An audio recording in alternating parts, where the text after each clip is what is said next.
At exactly 2:37 a.m., every radio, television, and cell phone across the country emitted a single sentence, spoken in a voice that didn't sound quite human. The government's message was clear: do not respond to the voices. But it was already too late. Some people had already heard them. The apartment was silent, except for the soft hum of the refrigerator.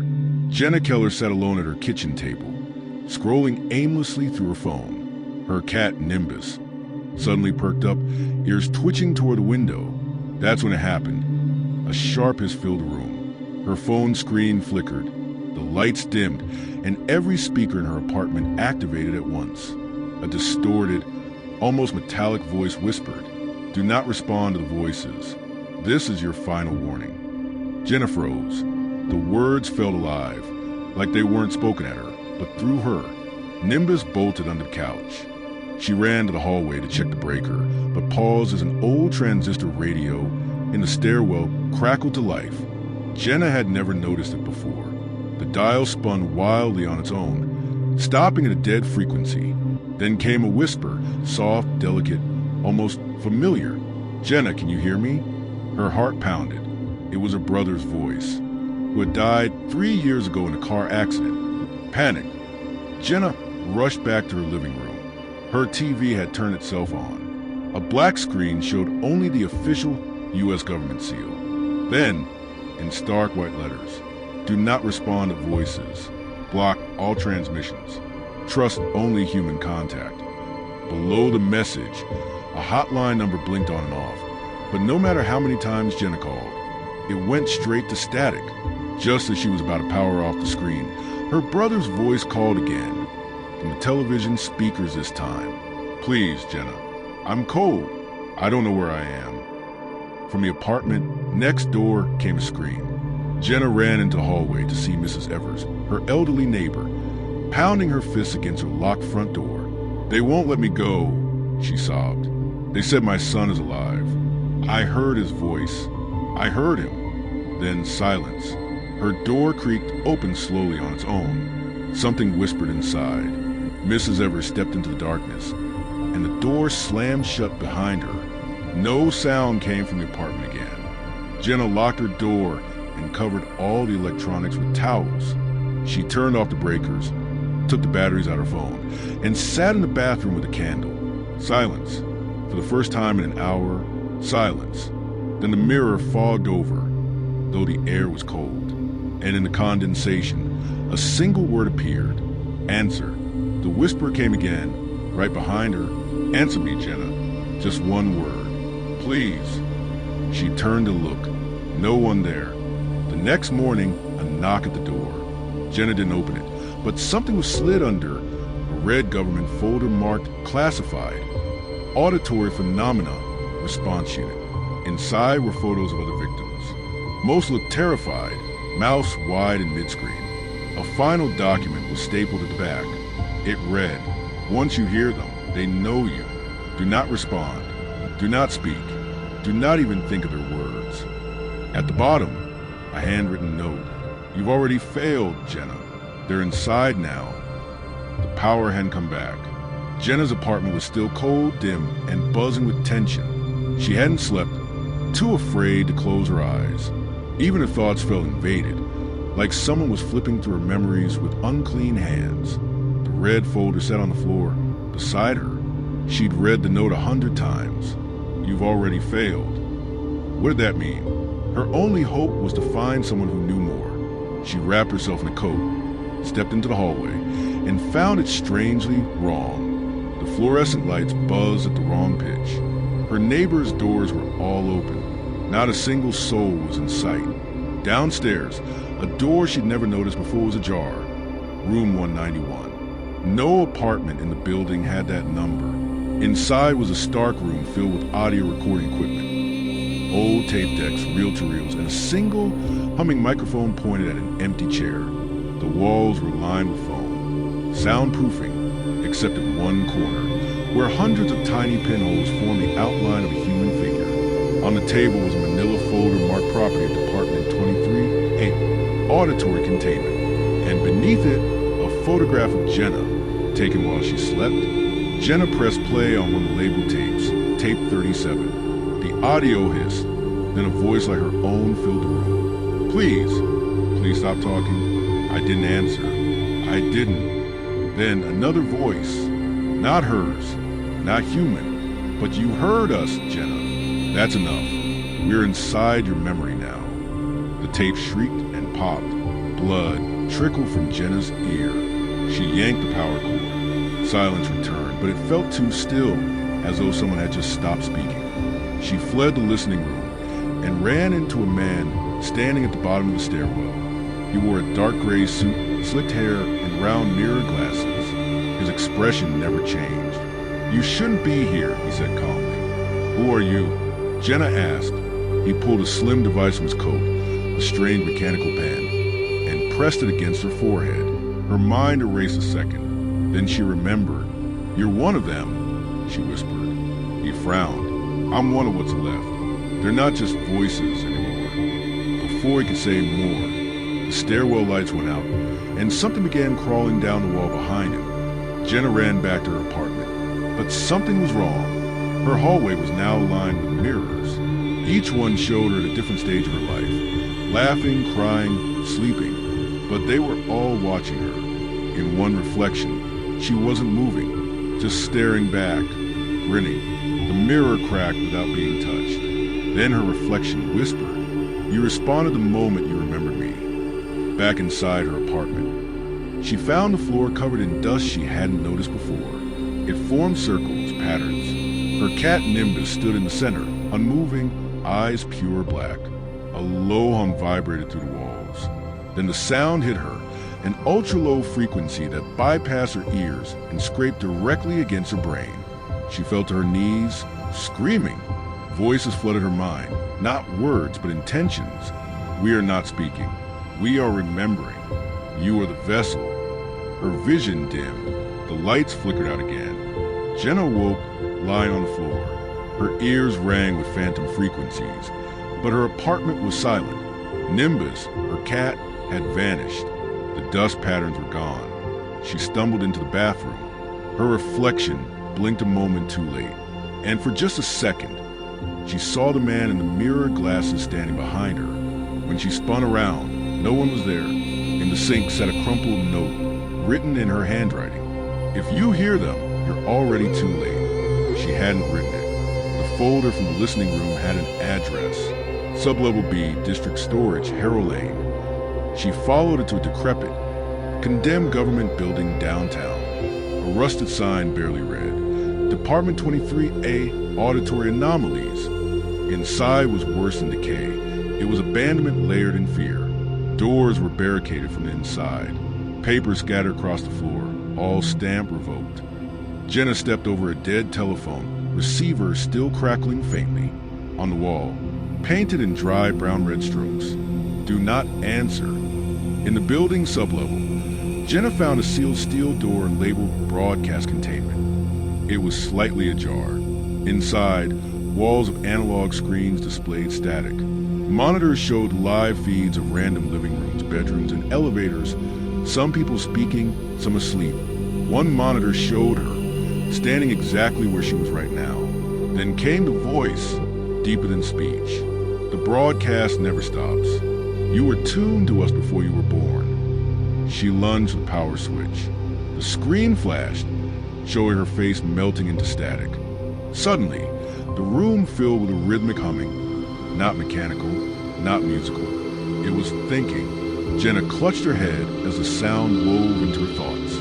Her memories shifted. Childhood scenes altered. Her mother saying things she never remembered. Her own voice speaking words she didn't know. Each hum reshaped who she thought she was. A phrase rose from inside her mind, though she had no control over it. I am the frequency. I remember because they need me to. The man in the mirrored glasses appeared behind her, as if he'd always been there. You're not the first. You won't be the last. The government stopped warning people because the signal is no longer external. He showed her a burn ID card. Agent Marlowe, Department 23A, final recorder. We recorded them too long. The voices didn't like being remembered, so they started hiding inside us. Jenna backed away, shaking. What do they want? His lips barely moved. Hosts, mouths, you're already speaking for them. Jenna found a small device on the table. A strange-looking microphone made of black metal and bone-like latticework. It pulsed gently as she approached. When she spoke into it, her voice came back a second later, but it wasn't her voice. It was cold, ancient, and impossible. Welcome back, Jenna. You made us remember. Now we will make sure they do. Behind her, Agent Marlowe whispered, "Throw it down. Destroy it." She froze. She wanted to drop it, but her fingers wouldn't let go. Jenna bolted from the lab. The microphone still clutched in her hand. It pulsed like a living heart. As she stumbled into the abandoned streets, she realized no one else was outside. No traffic, no sirens. The city was paused. Above her, every digital billboard blinked to life at once, each screen showing her face, slowly turning toward the viewer. She wasn't broadcasting through the device anymore. She was a broadcast. Jenna ran into an alley, trying to catch her breath. But standing at the end of it was a small group of people, silent, still. Their faces twitched, expressions flickering like unstable video. They moved only when she wasn't looking at them. Each wore identical gray clothes with stitched government patches labeled Observer. One woman, barely audible, said, "You've said the name. You've given them shape. We were meant to listen, not repeat." The group vanished into the walls like smoke. Jenna returned home, but it wasn't her apartment anymore. The walls were covered in photos she didn't recognize. Her, smiling with strangers she'd never met. Her fridge was full of food she didn't eat. Her phone was full of voicemails of her voice, saying things she never remembered recording. One message played aloud on its own. "You're doing well, Jenna. Just a little longer. Let them hear." She screamed, but even her own scream echoed back differently. It wasn't her voice anymore. Desperate, Jenna called Marlowe. He answered in a whisper, telling her to meet him where the static first began. She knew exactly where to go. The listening room. Inside, nothing had changed, except now. All the receivers were listening back. Marlowe stood at the center, holding a transmitter. His face was breaking apart, like glass shifting under his skin. "You have to help me. I can't hold him anymore." He dropped the device. Jenna picked it up, and the voices roared in unison. It was never about warning you. It was about making you loud enough to matter. Jenna collapsed as the transmitter hummed into her chest like a tuning fork. The air bent. Light flickered out of sync. Suddenly, she wasn't in her body anymore. She was in multiple places at once, watching from street cameras, from televisions and nursing homes, from baby monitors and radio stations. People stopped mid-conversation, their eyes blank, then speaking her words aloud. "Your government never silenced us. They made us portable." One by one, people began to scream, then laugh, then speak, in unison, back in the physical world. Jenna crawled toward a mirror. Her eyes flickered between her reflection and something beneath it. The mirror version smiled and said, "You're the last one we needed. Thank you for giving us your name." Then the reflection reached out. The glass cracked. Jenna let out one final breath. Silence. The kind of silence that thinks. And then a low hum began again, this time in everyone's heads. The city was no longer quiet. Across every screen, every speaker, Jenna's voice echoed in perfect clarity. But she wasn't speaking anymore. The voice was cleaner, calmer, stripped of emotion like it had been rinsed to humanity. "This is not a test. We are here now. You've heard us. You will answer." Government agents in hazmat suits stormed buildings, pulling plugs and severing wires. But it was too late. The signal had no origin. It was everywhere. Marlowe, now disfigured and limping, activated a long-forgotten protocol from a hidden control bunker beneath Capitol Hill. Silence Protocol 07X. Auditory quarantine. We can't stop them anymore. All we can do is keep them from getting louder. Inside the voice, Jenna still existed. She floated in a dark place of whispering mirrors and looping thoughts. Each memory played like audio tape reels, but none felt like her own anymore. The voices spoke not at her, but through her. You wanted to be remembered. We gave you permanence. She tried to scream, but her mouth no longer made sound. In this space, silence wasn't peace, it was obedience. All around her, hundreds of other minds flickered to life. Former hosts, forgotten agents, civilians who'd listened too long. Their mouths moved, but only her voice came out. Marlowe stared at a battered file labeled Project Dormant Mouth. It contained transcripts from the first person ever to hear the voices in 1949. One line stood out. They only become real when remembered. Forgetting them is the only way to kill them. Marlowe began destroying every file, every record, but his hands trembled as he read the last page, a memo signed by himself, dated next week. You already listened, Agent. You're one of them now. He wept, then smiled, and said aloud, Good, now they'll forget me too. Back in the real world, citizens began bleeding from their ears. Children spoke in voices older than their parents. Pets stared into corners and barked in unison.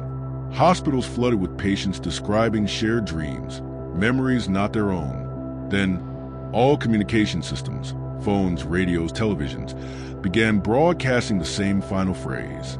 You cannot undo what was spoken, but you can choose what to never speak again. At that moment, millions stopped talking. Voluntarily, instinctively, globally, silence became survival.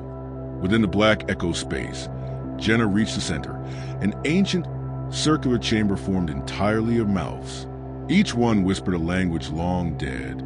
She saw herself in the center, seated on a throne made of speaker coils and bone. A final voice spoke, not human, not mechanical. You were the perfect host, not because you heard us, but because you never stopped trying to resist. And then, silence, true silence. Jenna's body dissolved, leaving only a ripple. She was no longer a voice. She was a choice. Years later, a child finds an old radio buried in their grandfather's attic. The child turns it on. Nothing but static until a voice crackles through. This is Jenna. If you're hearing this, I'm sorry. Turn it off. Please don't listen. The child smiles and listens harder. We've silenced the radios. We've destroyed the tapes. We've buried the warnings in vaults beneath concrete and lead. But the voices don't need technology. They just need memory. And now that you've heard them, they live in you too. So when the signal calls again, don't respond. Not even in your thoughts.